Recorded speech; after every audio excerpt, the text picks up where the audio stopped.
we're often really quite delusional in terms of thinking about how much money that we should be making in a particular job. The truth is, you just need to get a job and then continuously keep reinvesting in the job itself and in your capabilities. It's not about finding the right job, but about reinvesting and finding what you do good at and continuously doing that over the long, long term. We have this idea that, this is like the stereotypical um, understanding of how things work out. Um,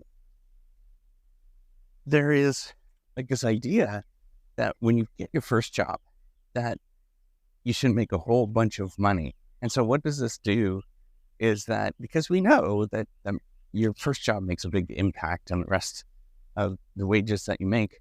But this research is kind of, it's more than flawed because it doesn't look at how did that person get that job? What was all the things that happened behind it that really mattered? So for you as an individual, what does that mean for you in terms of getting a job? And what should you do? It's like, you're probably going to overthink this. And ultimately, what you just need to do is get a job, whatever that is, and continuously job hop, what's called job hopping, looking continuously for different jobs on a regular basis, but also continuously reinvesting in your skill set. And that could be relatively minor of what that actually is, right? Like that could be getting your first job and, getting a certificate, some sort of certificate program for a month that you spent, where you spent a couple of weekends doing this particular thing. You could say that you have this certificate, right? Like I got my scuba diving lessons a little while ago, and it didn't take that long. It was really fun, but now I can talk about that. That I was actually able to do that, and it's really just a sort of reflection over time of doing that, of thinking about how am I going to continuously reinvest and not use one particular moment as like, I'm stuck, I'm going to stay here, but continuously reinvest. So you can get a job at, a movie theater, for example, or McDonald's, for any number of jobs that you think like they're below you. There's the ultimate story, but they're not below you because they're a starting point of getting into the door. And then you continuously reinvest, and you don't just stop, but you just continuously reinvest day in, day out, so that you are doing better. You feel better about yourself. And a lot of those jobs that are quote unquote entry level, people understand that you come and go out of them. And that's okay. That's where you learn and grow. The number of people that own McDonald's, if you're in Canada, Tim Hortons, any number of these franchises that eventually work their way up to becoming an owner and having multiple franchises, actually quite a bit. And they're extraordinarily wealthy when they do that. I think about that, like we get ourselves sort of pigeonholed in our head of what things should be and what that looks like, where we think that we should be having this super high wage. Ultimately, it's just starting, getting your foot in the door, starting and continuously reinvesting to feel good about yourself and other people around you and to have a decent enough wage. Right? I think like ultimately we overthink so much of this stuff. And instead it's just like do one thing over the other, continuously thinking about where you're going to go, have the ability to stop and think of, I'm going to reinvest in my career, in myself.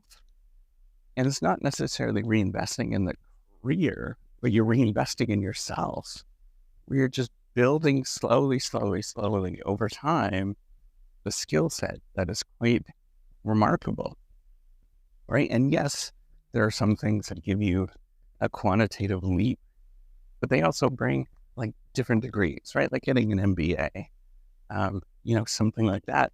There's many other things that that makes it a lot more difficult. It sort of fixes what you can actually do. So thinking about how you can continuously reinvest, continuously work hard at something until you find that steady state of where you're feeling good, and that you can sustain your family or a family. I think like that's the most important thing. Identifying how to begin is the easy part, but it's that constant building over time that is actually the hard part, where you're thinking about like, hey, I can do this. I can keep building different parts of my career and what I'm doing, and I'm not going to stop in this one particular thing. Right? We think like when you begin, that is where you're going to begin, and that is where you're going to end.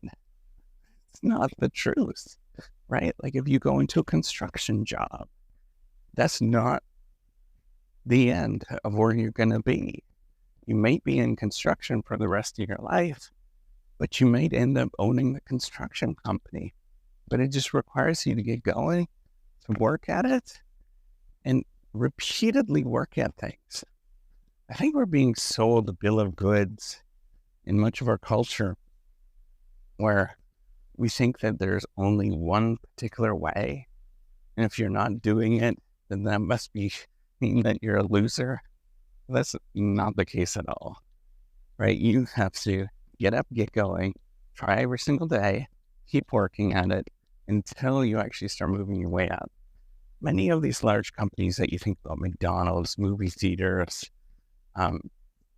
retail, all of these things, they have very good training and methods to move up. So if you're motivated and encouraged and ready to tackle the world, you can quickly move your way up. You can quickly go and do bigger and better things. And so there's not like a single thing that you just stop at. If you want to keep going, you could do it, but you just simply have to want to do it. You have to have that desire. You have to just be ready to get going. And ultimately, I think all of these stories that we tell ourselves that we can't do anything, that's just in your head. You just got to get going and take one step every single day. All right, take care. Have a wonderful day.